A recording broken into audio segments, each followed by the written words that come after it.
Ce livre audio en version vocale synthétisée vous est proposé par GG le Sympa. Si vous souhaitez d'autres ouvrages avec de vraies voix et de vrais conteurs, je vous mets un lien dans la description vers le service Audible d'Amazon. Le premier livre est gratuit. Bonne écoute à tous. Auguste Walras, 1849. Mémoire sur l'origine de la valeur d'échange ou exposition critique et réfutation des opinions les plus accréditées, chez les économistes, sur cette question.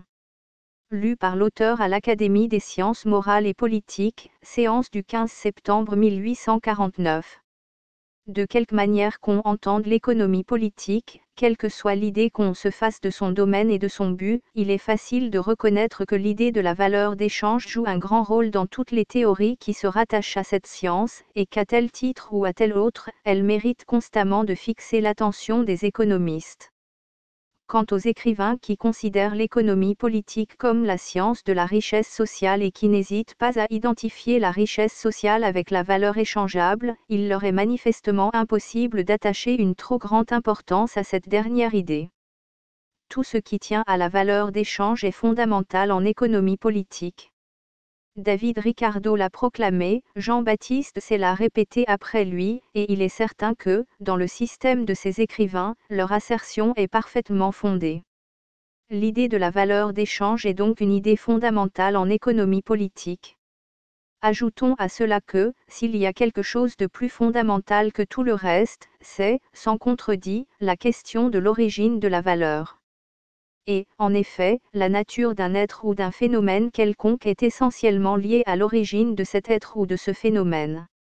Il ne faut pas s'étonner que la question des causes ou des origines ait obtenu de tout temps une importance si remarquable, et qu'elle ait exercé d'une manière si distinguée la sagacité des philosophes. La connaissance des causes peut seule nous éclairer sur la nature des effets. C'est un moyen indispensable et infaillible tout à la fois pour connaître et pour approfondir la nature et le caractère d'un fait ou d'un objet, que de savoir d'où il vient et d'où il dérive.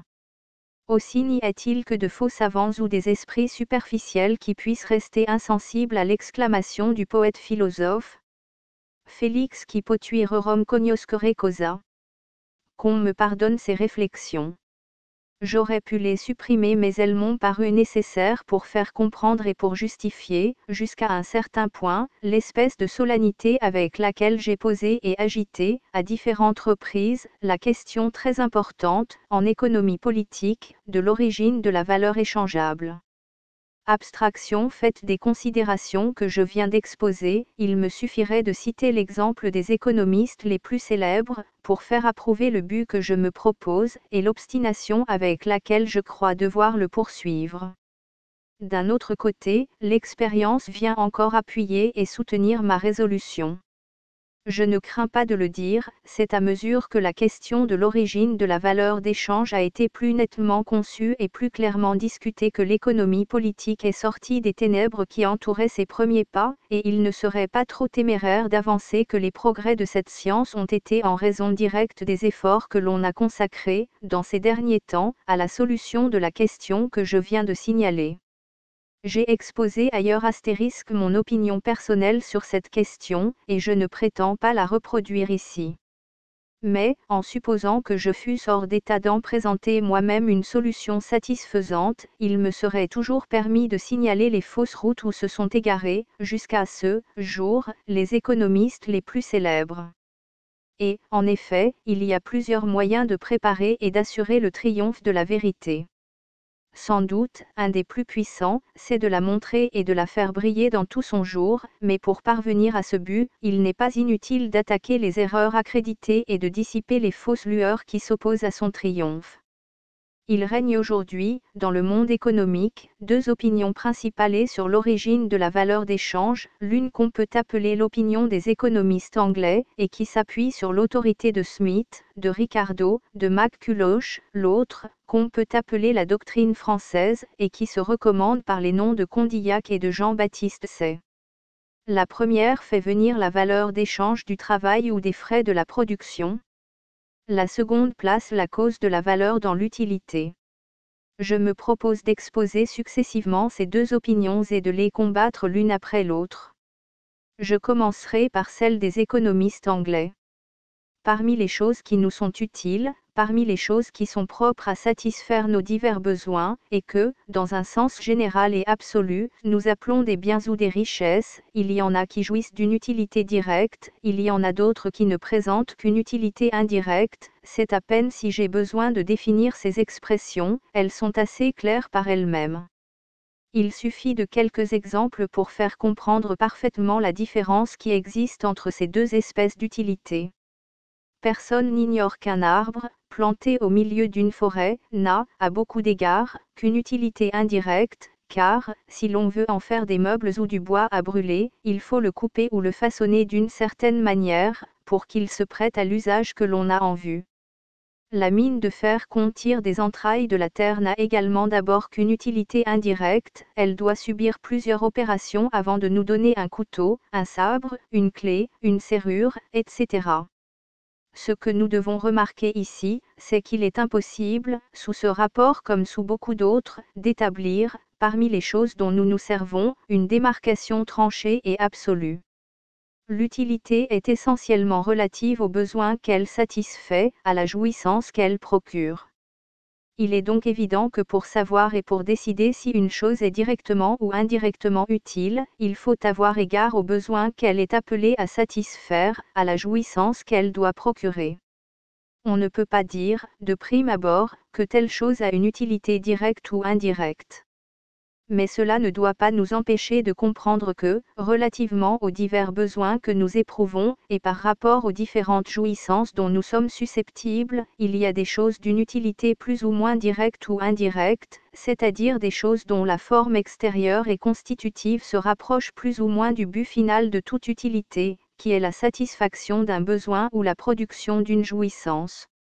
Cette division est essentiellement relative, je le répète, on ne peut pas l'imposer aux choses a priori, mais aussitôt qu'on a égard à un besoin déterminé, on trouve sur le champ et très facilement les choses qui sont propres à le satisfaire immédiatement, et celles qui ne peuvent le faire que médiatement ou après avoir subi plusieurs transformations.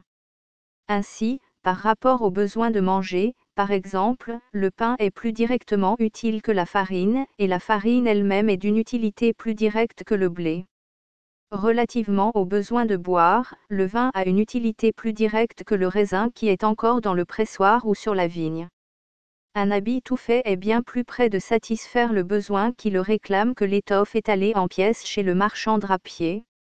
L'utilité du drap, à son tour, est bien plus directe que celle de la laine dégraissée et filée, et la laine elle-même dans quelque état qu'elle se trouve, est déjà plus apte à nous vêtir, elle peut nous servir d'une manière plus immédiate que la toison qui est encore sur le dos de la brebis.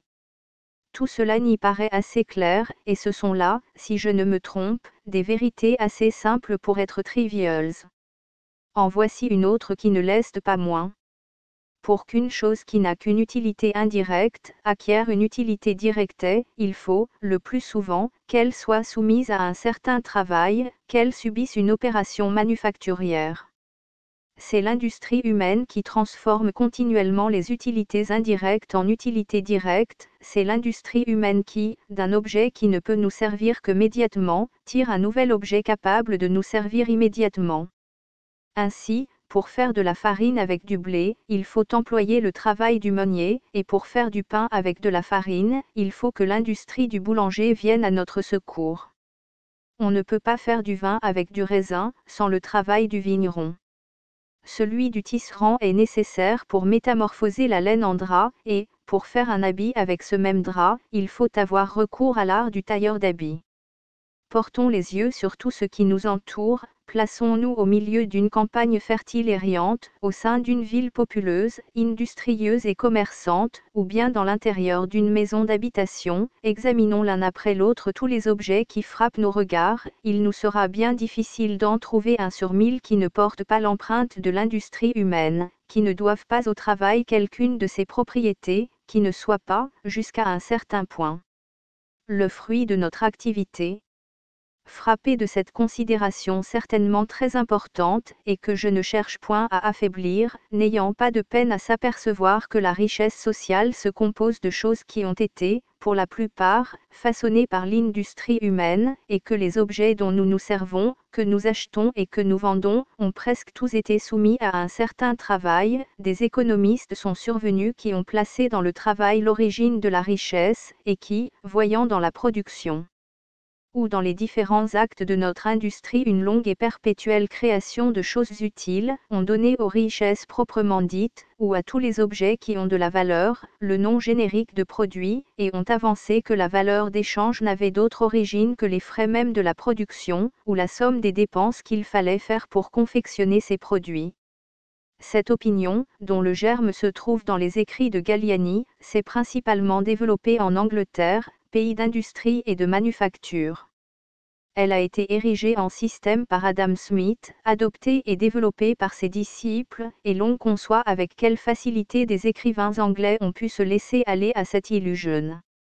Cette manière de voir est erronée, je n'hésite pas à le dire, non que le travail ne soit un fait très important, un phénomène essentiel dans la théorie de la richesse sociale, ou, pour mieux dire, dans la théorie de la production et de l'industrie, non que le travail n'est pas une valeur d'échange, et que cette valeur ne s'ajoute pas naturellement à celle de l'objet sur lequel il s'exerce, mais, en ayant égard qu'au travail et à ses effets, on ne considère que la cause d'une augmentation de valeur dans un objet qui valait déjà quelque chose, on n'a pas atteint la véritable source de la valeur d'échange en général, en partant de la production, de l'industrie ou du travail, on ne va pas au fond de la question qui nous occupe, celle de l'origine de la valeur échangeable. On se fait illusion sur la nature de la richesse sociale, et sur le véritable objet de l'économie politique, on construit une théorie telle qu'elle de la production, on décrit avec un certain degré de fidélité le rôle de l'industrie et des manufactures, mais on ne donne point une théorie exacte et complète de la valeur d'échange, de sa nature et de son origine. La doctrine que je signale ici, la doctrine anglaise, en un mot, suppose, comme un principe admis et reconnu, que la richesse sociale est entièrement le fruit de la production, ou que toutes les valeurs sont des produits. Les mots produit et valeur sont synonymes dans l'école de Smith et de ses disciples. Il y a bien, si l'on veut, dans la doctrine des économistes anglais, cette nuance ou cette différence entre la valeur et le produit, que la valeur, c'est le produit échangeable, et que le produit c'est la valeur fruit du travail. Mais cette différence est une différence peu importante et tout à fait secondaire, elle tient seulement aux deux points de vue sous lesquels on peut considérer la richesse sociale, tantôt comme une provenance du travail, tantôt comme un moyen d'acheter, mais cette différence n'a rien d'essentiel. Au fond, les mots valeur et produit s'appliquent aux mêmes objets et désignent absolument la même classe de choses. Pour Adam Smith et pour ses disciples, toute valeur est un produit, et tout produit est une valeur. Or, sur ce premier point, leur théorie me paraît erronée. Et, en effet, l'opinion des économistes anglais repose sur une hypothèse qu'on peut très bien leur contester, puisqu'ils sont loin de l'avoir démontré, et qu'il leur aurait été impossible de le faire, en supposant qu'ils l'eussent entrepris. En général, les écrivains anglais sont restés fidèles au principe d'Adam Smith. Il se rattache très étroitement à la maxime fondamentale de cet écrivain, que la richesse vient du travail, que le travail engendre toute la richesse. En partant de ce principe, ils ont été conduits tout naturellement à placer dans le travail ou dans les irets de la production l'origine de la valeur dont cette richesse se trouve douée. Mais d'abord est-il bien vrai que toute la richesse sociale provienne du travail, que toutes les valeurs échangeables soient le fruit de la production? Faut-il croire, avec Adam Smith et avec ses disciples, que les mots valeur d'échange et produit soient synonymes? J'avoue que, pour mon compte, je ne partage point cette manière de voir. Tous les produits sont bien des valeurs, mais toutes les valeurs ne sont pas des produits. Il y a des valeurs antérieures à la production. Et ici les faits sont pour moi, je puis hardiment m'appuyer sur eux. Les fruits spontanés de la terre, tels que les arbres, les plantes, les animaux sauvages, la terre ou le sol cultivable considéré comme un agent de la production agricole, le travail lui-même, ou l'ensemble des facultés industrielles de l'homme considérées dans ce qu'elles ont de primitif et de naturel, sont autant de choses qui ont certainement de la valeur, et qui ne sont cependant pas des produits du travail. Dès lors il me paraît impossible de rattacher au travail ou aux frais de la production l'origine de la valeur que toutes ces choses possèdent.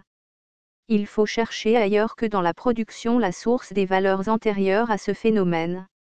Ceci ne prouve en aucune façon que je veuille me dissimuler à moi-même ou que je cherche à dissimuler à qui que ce soit l'importance véritablement très grande et très respectable du travail ou de la production dans la question de la richesse sociale.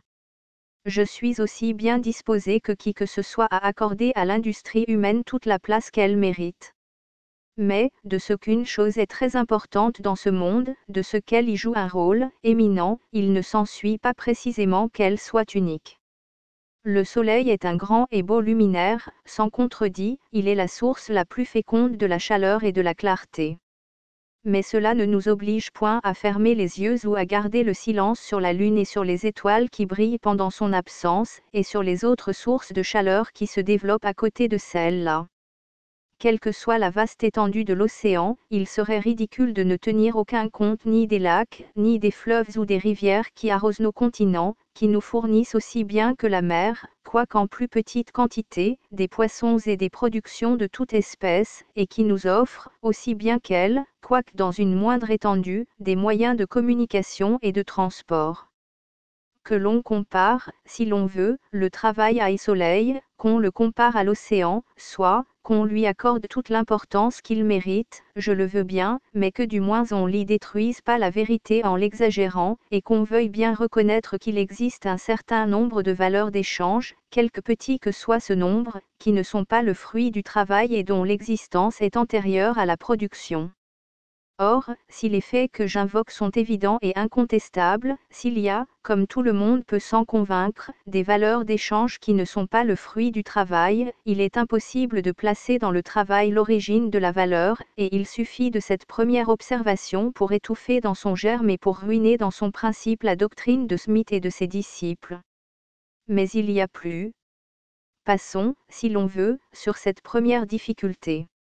Admettons maintenant que toutes les valeurs soient des produits de l'industrie humaine et que la production soit la véritable source, la source unique de la richesse sociale. Du sein même de ce point de vue faux et incomplet, suivant moi, il me sera facile de combattre avec succès la doctrine des économistes anglais. Et, en effet, si toutes les richesses sociales sont le fruit du travail, si toutes les valeurs échangeables sont des produits, la valeur de tous ces produits ne peut alors venir que de la valeur du travail qui les a créés. Jean-Baptiste Say a eu raison de dire que la production, considérée sous un point de vue général, n'est autre chose qu'un grand échange dans lequel on donne continuellement des services productifs pour obtenir des produits en retour. Il suit de là que la valeur des produits n'est autre chose, sous un autre nom, que la valeur des services productifs. La valeur des produits n'est qu'une seconde édition de la valeur du travail. Mais alors il faut se demander, pourquoi le travail humain n'a-t-il de la valeur? D'où vient que la production entraîne des frais? L'idée de la valeur échangeable est déjà dans l'idée de frais. C'est une observation qu'il ne faut pas perdre de vue. Et, en effet, qu'est-ce que les irrés d'un produit, si ce n'est ce qu'on a payé pour l'obtenir, c'est-à-dire la somme des dépenses qu'on a faites ou des valeurs qu'on a sacrifiées pour le confectionner? On n'a donc pas épuisé, tant s'en faut, la question de l'origine de la valeur échangeable, en soutenant que la valeur vient des frais de la production. Cela revient à dire, comme on le voit, que la valeur des produits représente la valeur des services productifs, et par conséquent celle du travail, si le travail compose à lui tout seul les frais de production. Mais la valeur du travail, d'où vient-elle donc? Et comment se fait-il que le travail vaille quelque chose? Telle est la question que les économistes anglais n'ont pas encore résolue, qu'ils n'ont pas même posée, et qui n'en existe pas moins malgré leur négligence. Il y a donc évidemment une lacune dans leur système, leur théorie repose sur une pétition de principe.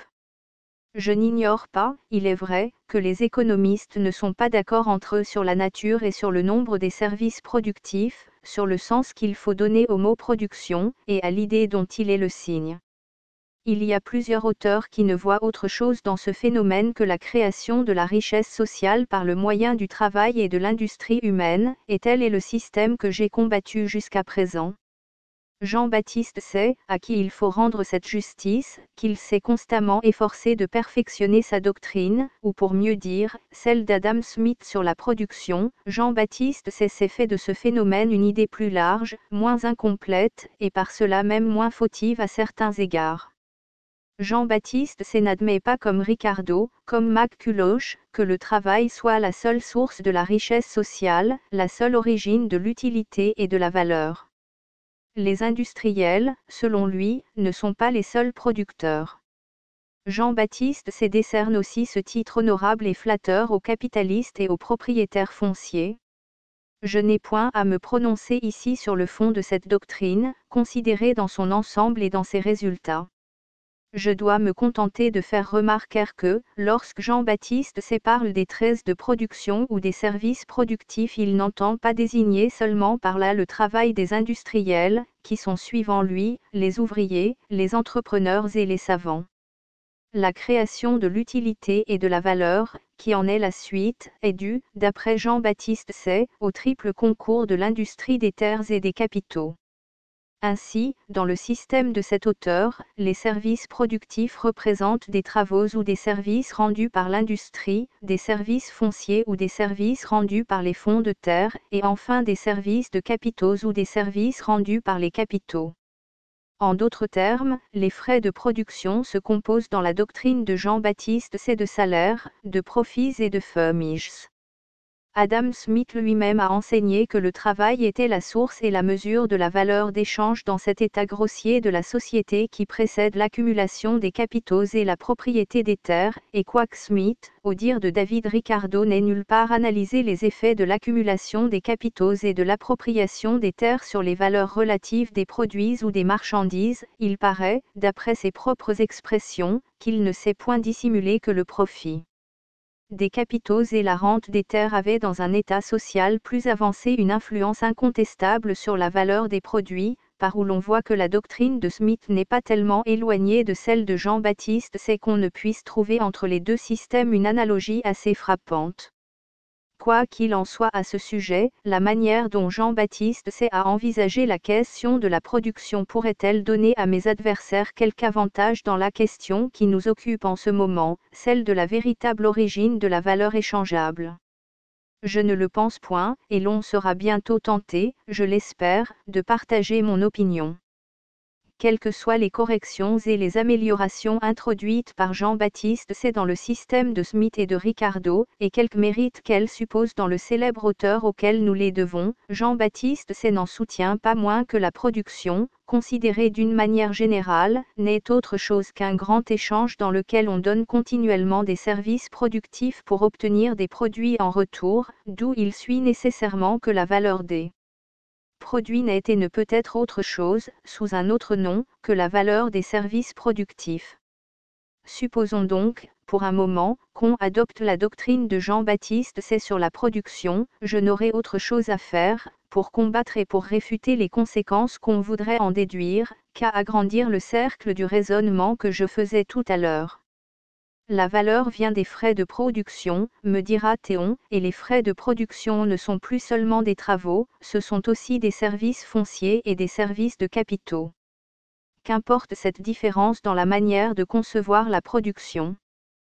Quelle que soit la nature et le nombre des services productifs, nous pouvons toujours affirmer que la valeur d'échange n'a point sa source dans la production.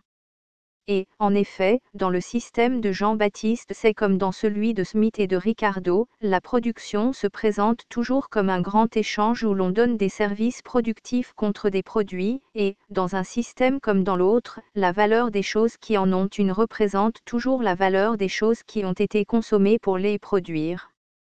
Si la richesse sociale n'est jamais que de la richesse produite, si toutes les valeurs sont des produits, il s'ensuit rigoureusement que la valeur des produits n'est autre chose, sous un autre nom, que la valeur des services productifs. Or, pour mettre mes adversaires dans un embarras inextricable, il me suffira toujours de leur demander, pourquoi les services productifs ont-ils une valeur d'échange? D'où vient que les services productifs valent quelque chose? Tant que la question ne sera pas posée, la théorie restera incomplète, elle reposera toujours sur une pétition de principes bien évidente. Mais l'esprit humain ne peut pas toujours rester enfermé dans les entraves du sophisme. La vérité cherche constamment à se produire et à se faire jour. Monsieur McCulloch, tout en se piquant de rester fidèle aux principes de Smith et de Ricardo, a fait un pas de plus que ses illustres maîtres. Je ne prétends pas dire que Monsieur McCulloch ait nettement posé la question de l'origine de la valeur, soit des produits, soit des services productifs, mais cependant on trouve dans ses écrits des passages très remarquables où la question se trouve implicitement résolue. Si je demande à Monsieur McCulloch pourquoi les services productifs ont de la valeur, ses ouvrages répondront pour lui que la production donne de la valeur aux choses en les utilisant, c'est parce que le travail crée l'utilité qu'il crée la valeur d'échange. Voilà la réponse de Monsieur McCulloch telle qu'on peut l'induire de ce qu'il a écrit sur l'économie politique. Si les services productifs ont de la valeur, c'est parce qu'ils sont utiles, et que leur utilité se réfléchit et se répète dans les produits. Quelle idée devons-nous nous faire de cette théorie? Si l'utilité n'est pas la cause de la valeur d'échange, elle en est au moins la condition et la condition nécessaire. Il n'y a qu'une chose utile qui puisse valoir quelque chose, et tout le monde est parfaitement d'accord là-dessus. On sent dès lors combien est naturelle la solution de Monsieur McCulloch, et avec quelle facilité il a dû se laisser entraîner à placer dans l'utilité l'origine de la valeur du travail ou des services productifs. La question de l'origine de la valeur des services productifs une fois posée, il était, ce me semble, très naturel de la résoudre ainsi que l'a fait Monsieur McCulloch, ainsi, du moins, qu'il paraît avoir voulu le faire. Quoi qu'il en soit à ce sujet, la doctrine de Monsieur McCulloch n'en est pas pour cela moins contestable. À l'imitation de Smith, qui a placé dans la production l'origine de la richesse sociale et de la valeur qui la caractérise, Monsieur McCulloch place dans la production l'origine de l'utilité. Il prétend que, hors du travail ou de la production, il n'y a rien d'utile. Cette synonymie qui existe, suivant Smith et Ricardo, et même suivant Jean-Baptiste Say, entre valeur et produit, Monsieur McCulloch la place entre les mots produit et utilité. Suivant Smith et Ricardo, la valeur vient des irrés de production, suivant Monsieur McCulloch, l'utilité vient du travail. Telle est la nuance qu'il y a entre les deux systèmes, tel est le léger progrès qui signale la marche du disciple sur celle de ses maîtres.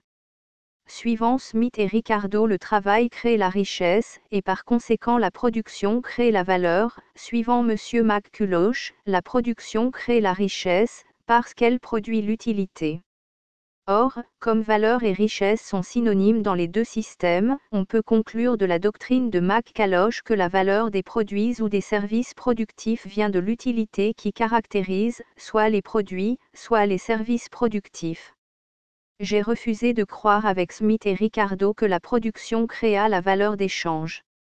Par la même raison que je leur ai contesté ce principe, je contesterai à Monsieur McCulloch que la production crée l'utilité, je lui citerai des faits à l'appui de mon assertion, le lui montrerai des choses utiles, et une multitude de choses utiles qui ne sont pas des produits et qui ne doivent point leur propriété à la production. Jean-Baptiste Say a fort bien établi que l'industrie humaine ne crée point de la matière, qu'elle ne peut opérer que des changements de forme. On peut dire aussi, et c'est ce que n'a pas fait Jean-Baptiste Say, que, si l'on veut prendre les choses à la rigueur, l'homme ne crée point l'utilité. L'utilité est un rapport naturel et nécessaire entre la constitution de l'homme et la conformation des choses extérieures.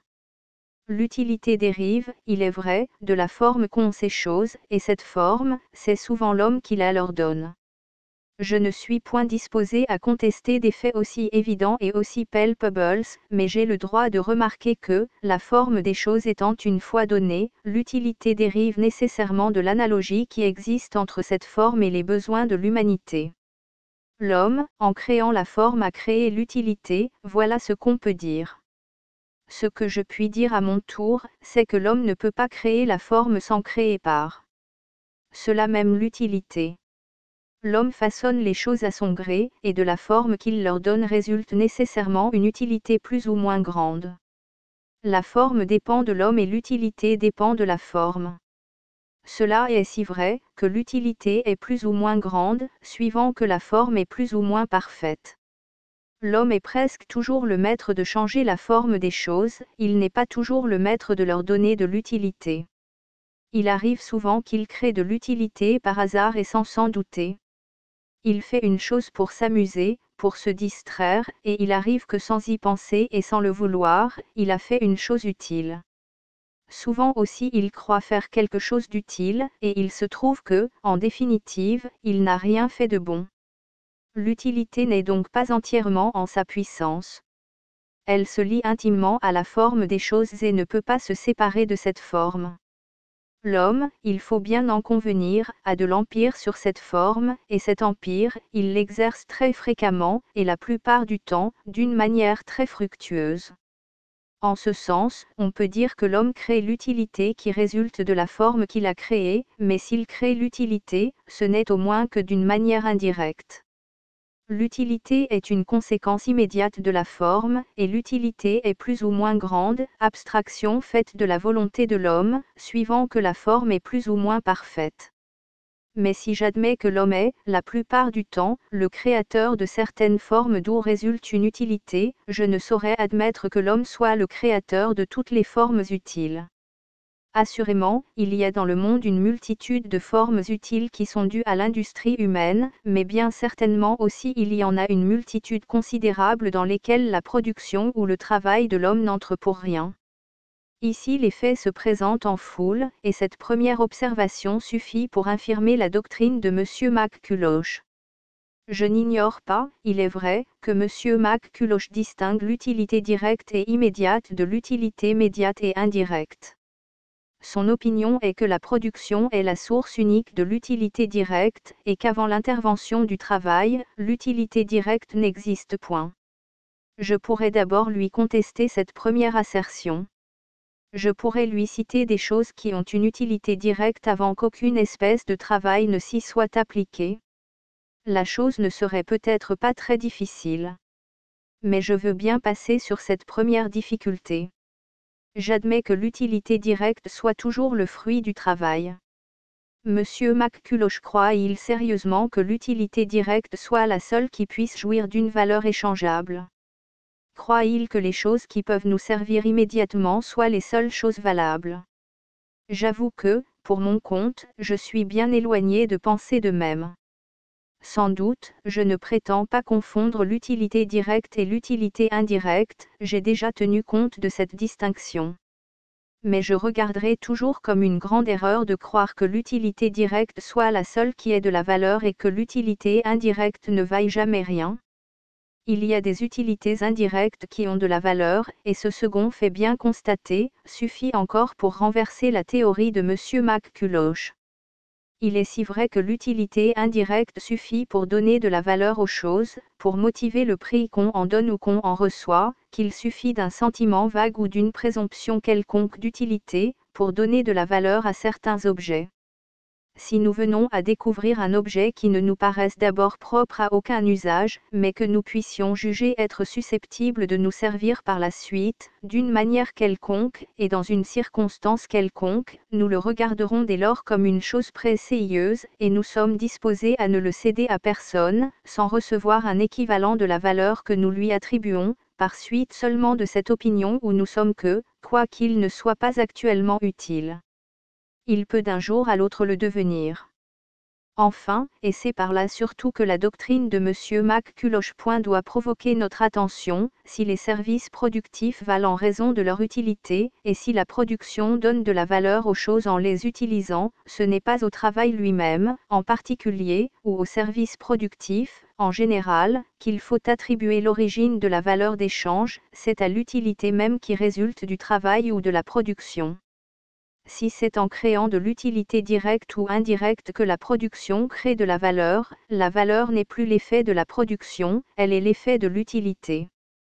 Ce raisonnement me paraît sans réplique.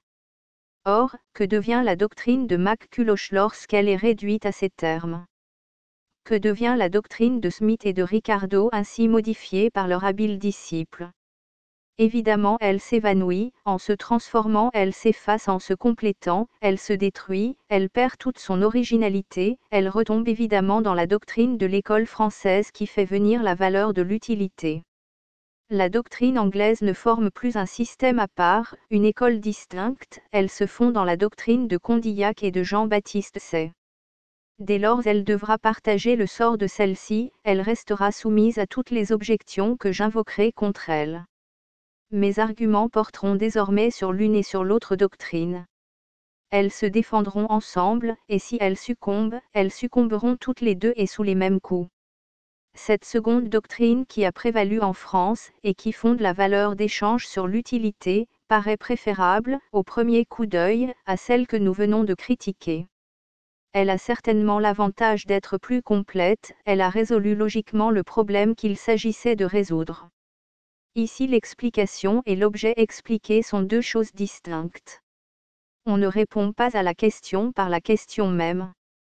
Et, en effet, l'utilité est un principe assez général et assez large pour expliquer tout à la fois et la valeur des produits et la valeur des services productifs, de quelque manière d'ailleurs qu'on entende cette dernière expression. En fait, la doctrine de Condillac et de Jean-Baptiste Say n'est guère plus satisfaisante que celle de Smith et de Ricardo. Elle ne repose pas, il est vrai, sur une pétition de principe, mais elle présente d'autres inconvénients qui lui sont propres. Si la solution de Smith et de Ricardo est trop étroite, celle de Condillac et de Jean-Baptiste Say est aussi trop large. En faisant venir la valeur de l'utilité, on confond mal à propos ces deux phénomènes, on leur donne à tous deux la même étendue, ce qui est bien loin d'être exact. Si la valeur vient de l'utilité, l'économie politique devient alors la science de l'utilité. Il n'aurait donc servi à rien que Smith distinguât la valeur d'utilité de la valeur d'échange, l'utilité proprement dite de l'utilité valable ou en d'autres termes l'utilité de la valeur. Mais la distinction de Smith est essentielle et fondamentale en économie politique, Jean-Baptiste Say lui-même l'a proclamé dans ses notes sur Ricardo, et le sens commun témoigne hautement en faveur de cette distinction. Il y a effectivement une différence, et une différence tranchée entre l'utilité et la valeur d'échange. Ce sont deux choses qu'il est impossible de confondre. L'utilité est, il est vrai, la condition de la valeur d'échange. Un objet qui serait inutile, qui ne pourrait servir à rien, ou qui ne pourrait satisfaire à aucun besoin, serait, par cela même, dépourvu de toute valeur, mais la valeur n'a pas sa cause dans l'utilité, c'est ce qu'il est facile de démontrer par le raisonnement. Pour que la valeur vînt de l'utilité, il faudrait, un degré que, partout où il y a de l'utilité, il y eut aussi de la valeur échangeable, 2 degrés que la valeur échangeable fût proportionnée à l'utilité. Et, en effet, tel est le double caractère qui se présente dans le rapport de causalité, telle est la double condition qui nous sert à le reconnaître et qui nous autorise à l'établir. Le concours perpétuel, et sans cesse réitéré, de deux faits, et la proportion constante entre l'un et l'autre, sont les deux circonstances éminentes qui nous font juger du rapport de causalité qui existe entre eux. Je ne veux pas dire par là que le rapport de causalité s'établisse légitimement et nécessairement partout où s'observent les deux circonstances ci-dessus énoncées. Ce que j'affirme, c'est que partout où il y aura réellement un rapport de causalité, l'observation devra saisir et signaler la double circonstance que je signale.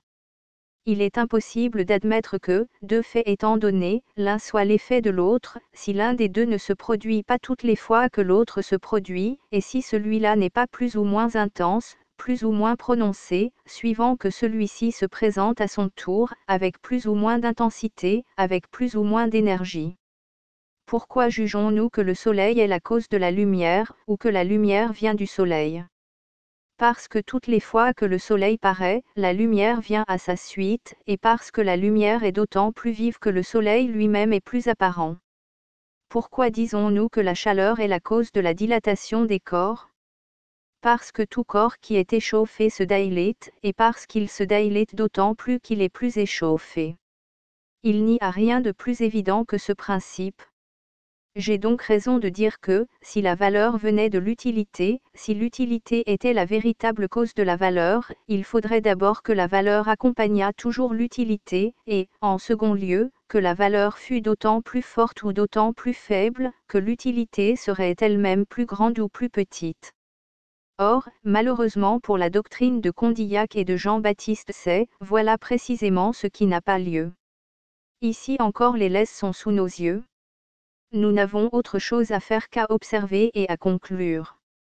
Et d'abord il n'est pas vrai que la valeur soit la suite nécessaire, la conséquence inévitable de l'utilité. Il y a beaucoup de choses utiles, et très utiles, qui ne valent rien. Ainsi, l'air respirable, la lumière du soleil, l'eau commune, sont des choses utiles, très utiles même, très nécessaires, et cependant ces choses-là n'ont point aucune valeur d'échange, elles ne sauraient faire l'objet de la vente ou de l'achat. C'est ainsi du moins, que les choses se passent généralement et dans le plus grand nombre de cas.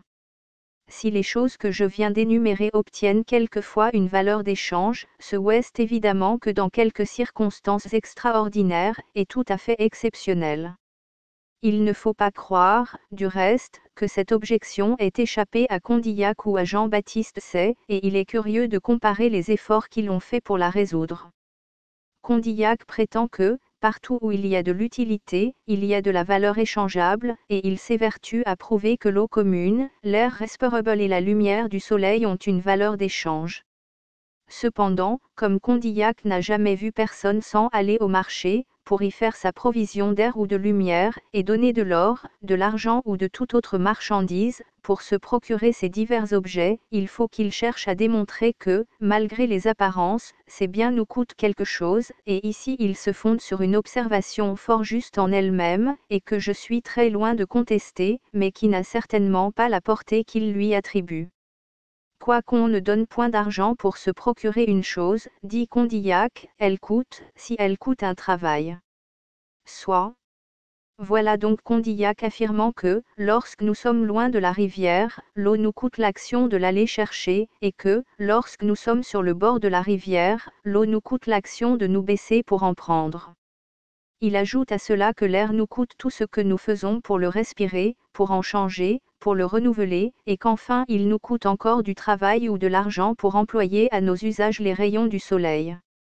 Je tombe d'accord avec Condillac, que le travail a une valeur, et que payer en argent ou payer en travail, c'est toujours payer. Mais il ne faut pas abuser des termes et mettre des subtilités à la place du sens commun. Appeler travail l'action d'un homme qui s'approche d'une fontaine pour se désaltérer, l'action d'un homme qui s'épanouit aux rayons du soleil, ou l'action de celui qui ouvre la bouche pour laisser pénétrer l'air dans ses poumons, en vérité, c'est se moquer de ses lecteurs. Ces assertions ne valent pas la peine d'être réfutées, elles ne sont bonnes qu'à fournir une triste et millième preuve de l'obstination à laquelle on se laissait entraîner par l'esprit de système. Ce qu'il y a de bon, c'est que l'obstination même ne sert à rien, et que la vérité est plus forte que l'esprit de système. Condillac convient que la valeur de l'eau, de l'air et de la lumière est aussi faible que possible. Mais une valeur aussi faible que possible ne diffère guère d'une valeur infiniment petite, et une valeur infiniment petite s'appelle aussi, eu d'autres termes, une valeur nulle. Il est donc évident, quoi que puisse en dire Condillac, que l'utilité peut être séparée de la valeur d'échange, et que, par conséquent, on ne peut pas rattacher la valeur à l'utilité comme à sa cause nécessaire. Jean-Baptiste Say a suivi une toute autre route que Condillac. Il prétend, lui, que l'eau commune, l'air respirable, la lumière du soleil ont une utilité immense, infinie, et que ces choses-là ont, par conséquent, et, pour ainsi parler, une valeur également sans borne. Jean-Baptiste Say se fonde sur cette considération que les services que nous rendent les divers objets que nous venons d'énumérer sont si nécessaires à notre existence, que leur privation ne saurait être compensée par aucun autre objet, et que, comme nous n'avons aucun moyen d'atteindre à leur prix, nous n'avons, non plus, aucune raison d'en céder l'usage. C'est ce qui fait que nous en jouissons tout gratuitement. Ainsi, suivant Condillac, l'eau commune, l'air et la lumière du soleil ne coûtent rien ou presque rien, ils ont la plus petite valeur possible. Suivant Jean-Baptiste Say, au contraire, ces biens ont une utilité immense, infinie, et par conséquent une valeur aussi élevée que possible, une valeur qui dépasse tous nos moyens d'acquisition. Voilà pourquoi ils ne sont jamais l'objet d'une vente ni d'un achat. L'explication est singulièrement bizarre. Il est difficile de comprendre que nous jouissions de certains biens gratuitement, précisément parce qu'ils ont une valeur infinie. Mais encore faudrait-il au moins que ces choses-là ne fussent jamais l'objet d'un échange. Malheureusement pour la théorie de Jean-Baptiste Say, l'air respirable, la lumière du soleil et l'eau commune se vendent et s'achètent quelquefois, et leur valeur se proportionne, dans certaines circonstances, à d'autres valeurs qui ne sont rien moins qu'infinies. Et cependant, il y a dans la doctrine de Jean-Baptiste Say quelque chose d'incontestable. On l'y peut pas nier, en effet, que l'air et la lumière, le calorique et l'eau commune ne soient pour nous des choses si utiles que rien au monde ne peut les remplacer. Les besoins que tous ces objets sont destinés à satisfaire, les jouissances qu'ils nous procurent sont la condition même de notre vie. Nous ne saurions en être privés longtemps sans périr. Mais il y a un autre fait dont Jean-Baptiste Say n'a pas voulu tenir compte, et il a eu tort. L'observation, pour être bonne, doit être complète. Ne peut-on pas dire aussi que l'eau, la lumière et l'air sont des choses dont le service est si généralement répandu qu'on n'a presque jamais besoin de faire le moindre sacrifice pour se les procurer? Leur abondance est telle, grâce à Dieu, que chacun de nous en a toujours autant qu'il en désire et que personne n'en est privé. Ce qu'il y a de plus remarquable dans ces objets, sous le rapport de l'immensité, ce n'est pas tant l'utilité dont ils jouissent que la quantité avec laquelle la nature nous les prodigue. Lorsqu'on veut leur attribuer une valeur infinie, on se trompe du tout ou tout, on s'égare complètement. Et, en effet, au lieu d'être infiniment grande, cette valeur est infiniment petite, ou, pour mieux dire, tout à fait nul. L'explication de Condillac est bien plus satisfaisante que celle de Jean-Baptiste Say. La preuve de notre assertion résulte évidemment de ce que nous en jouissons tout gratuitement, et que nous n'avons pas besoin de faire le moindre sacrifice pour nous en assurer la possession. Si les économistes français avaient voulu chercher la raison de ce fait, il est permis de croire qu'ils se seraient singulièrement rapprochés de la vérité, sur la question de l'origine de la valeur, et sur le rôle que joue en économie politique l'utilité. Quoi qu'il en soit, les expressions de Condillac me paraissent plus satisfaisantes et moins paradoxales que celles de Jean-Baptiste Say.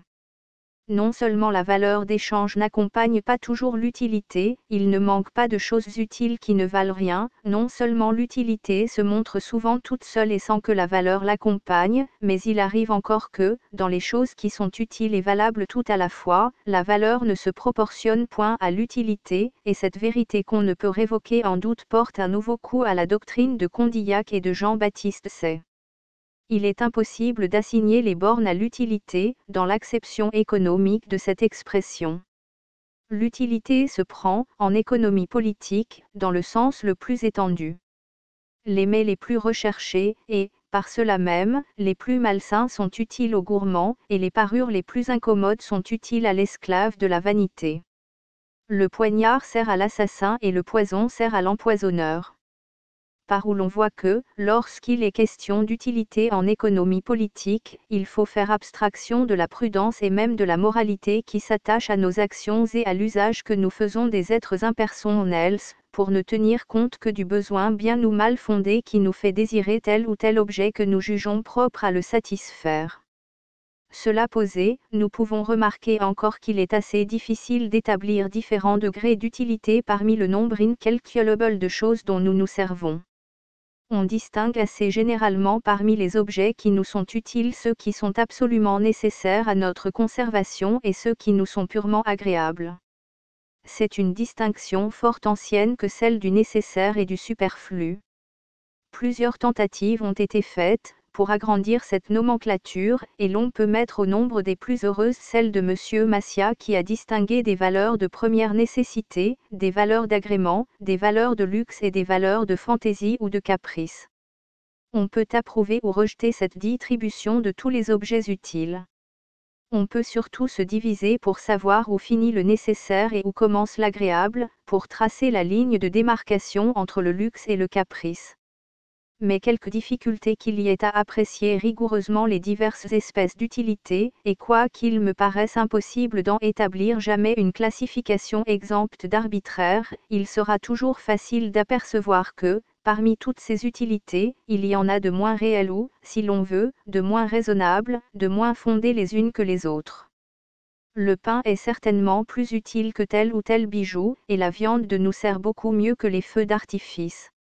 On ne voit pas pourtant qu'une bague ou un bracelet en or ou en diamant soit moins prisé qu'une livre de pain, ni qu'un feu d'artifice se paye moins cher qu'un quartier de bœuf.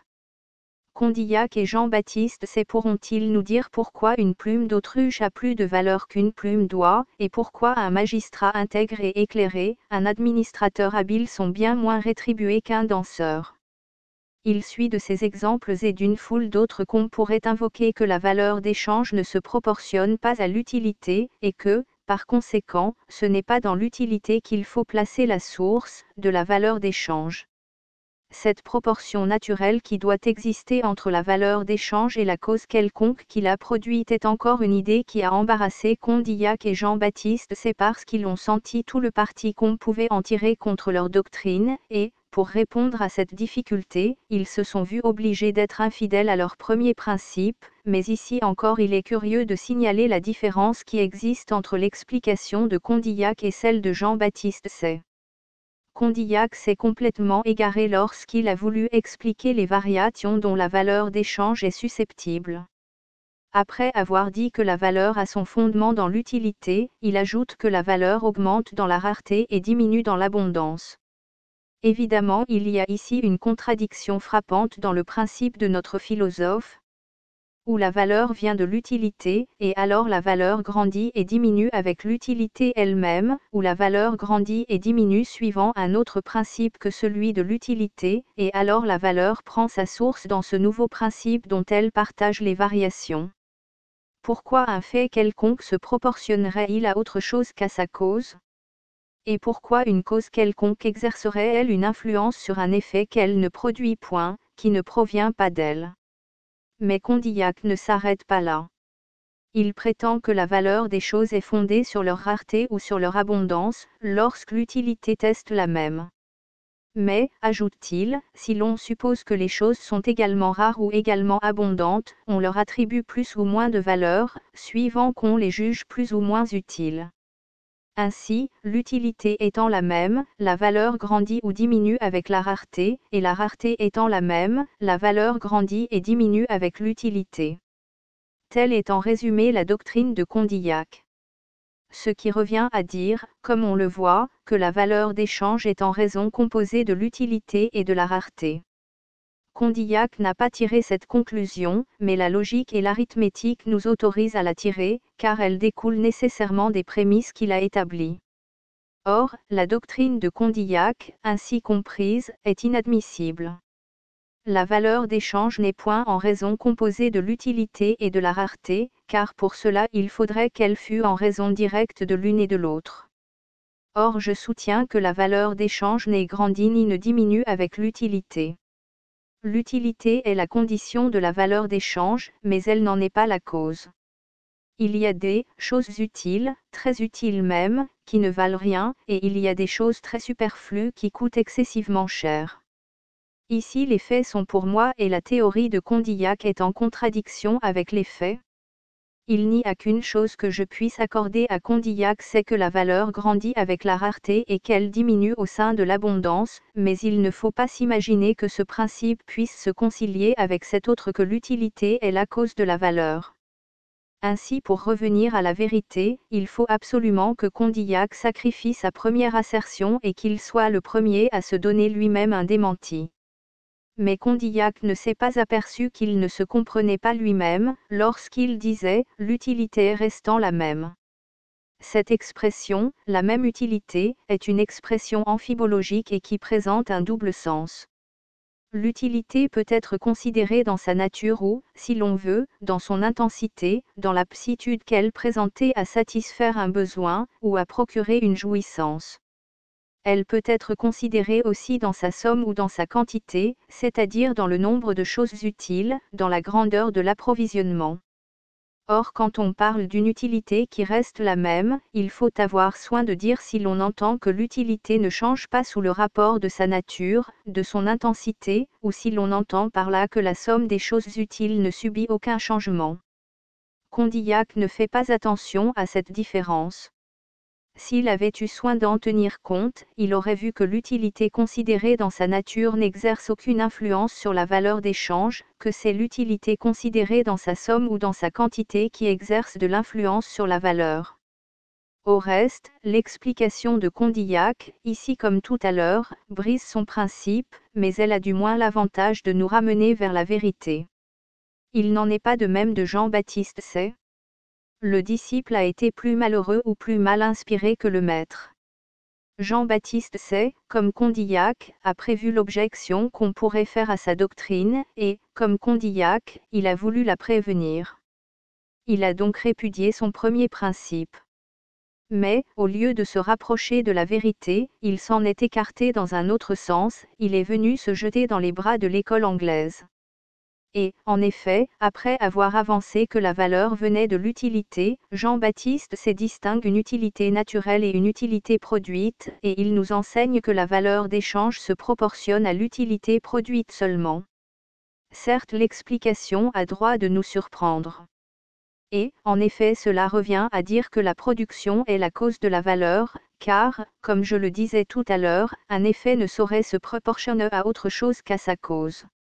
Jean-Baptiste Say est donc obligé d'en revenir à la doctrine d'Adam Smith et de son école, et de placer dans la production l'origine de la richesse sociale et de la valeur qui la caractérise. Sans doute, Jean-Baptiste Say se fait de la production une idée plus large et moins fautive que celle de ses devanciers. Personne plus que moi n'est disposé à rendre hommage aux améliorations que Jean-Baptiste Say a introduites dans la science de la richesse.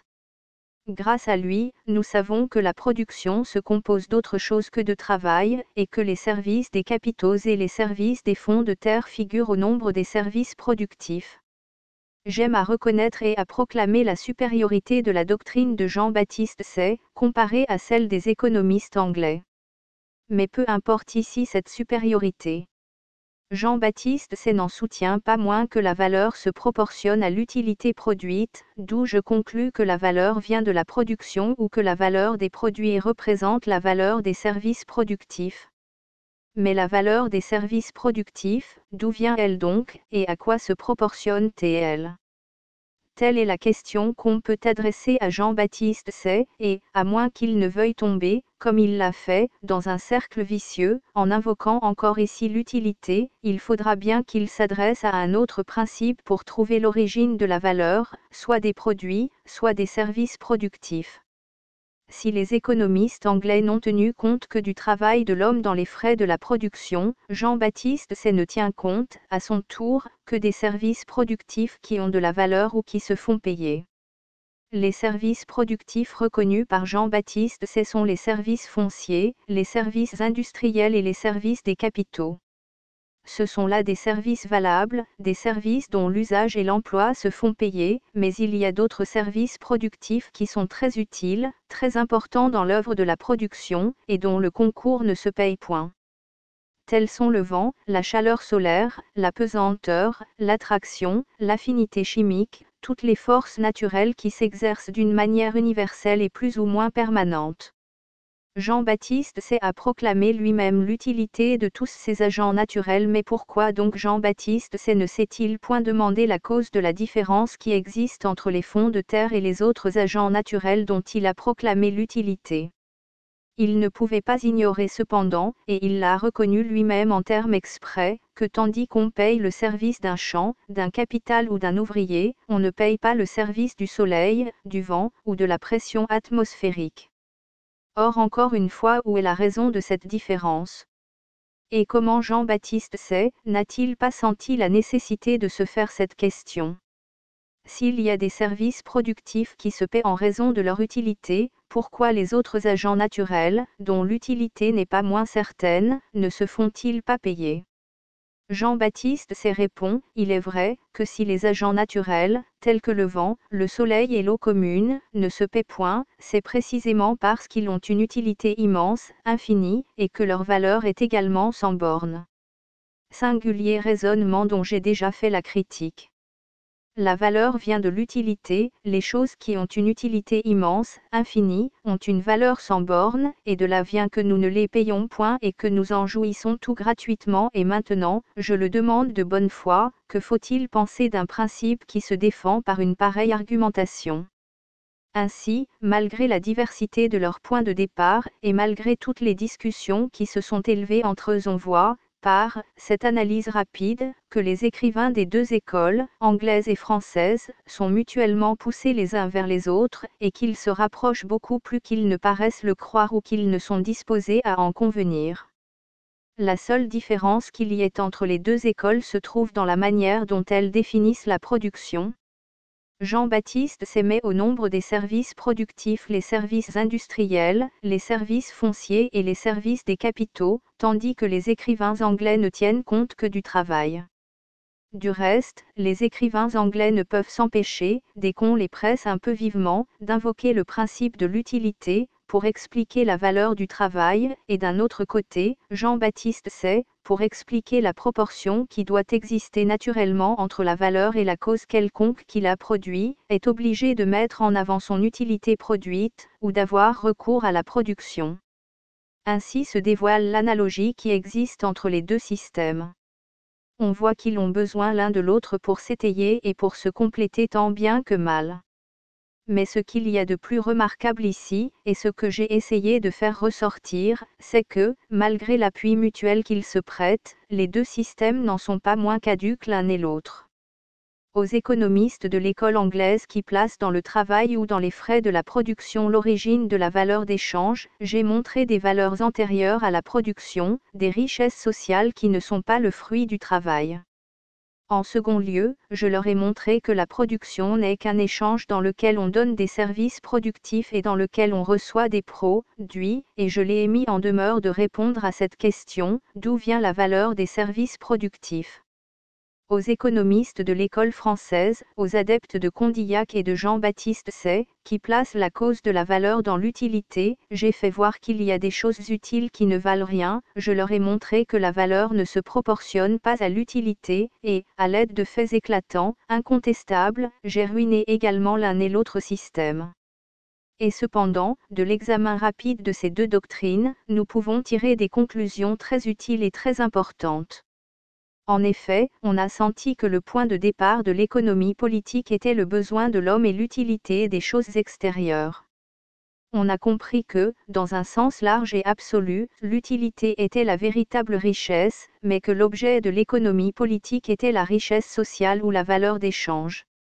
On a vaguement entrevu qu'entre l'utilité et la valeur échangeable, il y avait un fait capital qui donnait naissance à cette dernière, et auquel cette dernière se proportionnait et devait se proportionner. À défaut de tout autre principe de restriction, et grâce à cette précipitation naturelle qui accompagne nos premières recherches en toutes choses, on a invoqué le travail ou les frais de la production.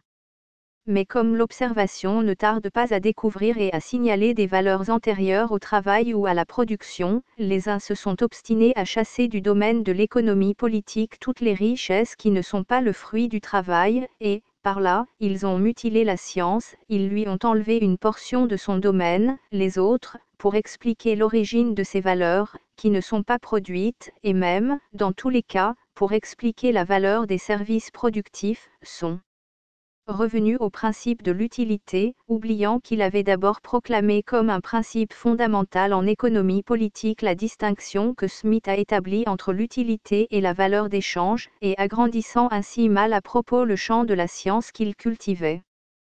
Tout cela indique suffisamment combien est vicieux le principe de restriction invoqué jusqu'à présent pour faire sortir la valeur de l'utilité, et combien il est urgent d'en invoquer un autre. Or, ce nouveau principe est précisément celui que j'ai développé ailleurs et que j'ai reproduit toutes les fois que l'occasion s'en est présentée. Ce principe n'est autre chose que la limitation dans la quantité et la rareté qui en résultent. Je suis d'accord avec Adam Smith, avec Jean-Baptiste avec Ricardo, avec McCulloch, sur deux principes importants, savoir, que l'économie politique est la science de la richesse sociale, et que la richesse sociale se compose de valeurs échangeables. quant à l'origine de la valeur échangeable, je me sépare complètement de tous ces économistes célèbres. Je n'ai rien négligé pour démontrer que la valeur d'échange prenait sa source dans la rareté, et j'ai très clairement indiqué ce qu'il fallait entendre par cette expression. Ce principe explique tout, et suffit à tout. Il rend compte de la valeur et de toutes les variations que la valeur peut éprouver. Il explique la valeur du travail et la valeur de tous les services productifs qui en ont une. Il explique la valeur et toutes les nuances de la valeur, le taux des différentes valeurs et toutes les variations dont ce taux peut être susceptible. Souple et féconde comme la vérité, il explique les cas généraux et les cas exceptionnels. Il représente fidèlement la nature des choses dans son identité fondamentale et dans son inépuisable variété.